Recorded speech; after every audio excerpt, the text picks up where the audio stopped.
Starting a business, starting an LLC, they come with certain challenges and they come with certain information that you need. I'm going to give you the simple tools of setting up and operating your own established business in less than 5 minutes. If you want to be someone who sells eyelashes, if you want to be someone who owns a car lot, whatever that looks like for you, you need to have a name that's specific and special to you. Once you figure out what that name is, the first step is finding out if that name is available. What I do, number one, is I go to www.godaddy.com and I enter that name into the database to see if someone has the website. If no one has the website, kudos, you picked a name that is very specific and very unique that no one else has thought about, or at least no one else has executed. If you do not find that name, a trick for you is use variations. If you want to open a business and it's called Strawberry Farms, and there's already a Strawberry Farms, you can include different titles and words to that to separate yourself from people. So you can say My Strawberry Farms, or you could use Red Strawberry Farms, or you can say Juicy Strawberry Farms.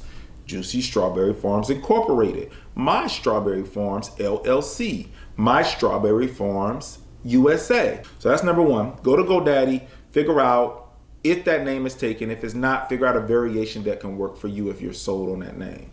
Number two, you need an EIN number. The EIN number is the determining factor in going and opening up an account, getting certain business credit, getting certain business loans. You need an EIN number.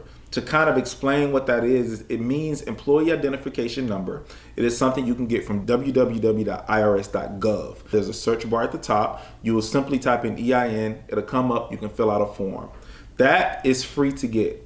You need to be certain that it's the name that you want and make sure certain that the name is not taken and no one else has it. So once you find the domain, you go to www.irs.gov, you go to EIN number, and you apply for your EIN number. It's almost kin to having a social security number for your business. So as you can imagine, you have a social security number as a person, your business has an EIN number. Once you get that EIN number, you are now established as a business with the federal government.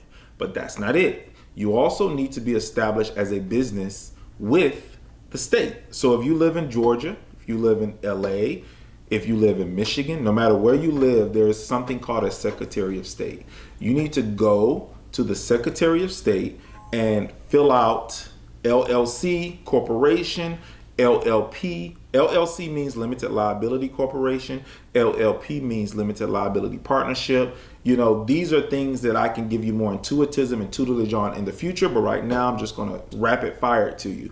So you also need to get your LLC or your corporation set up. You do that by going to your Secretary of State website. These things are super easy and super simple. It just takes a little time and a little execution. Once you've paid, and each state has its own paymaster and how much they charge. Once you've paid the state to create your LLC, you are now a real business. You have your LLC, you have your domain, and you have your EIN number.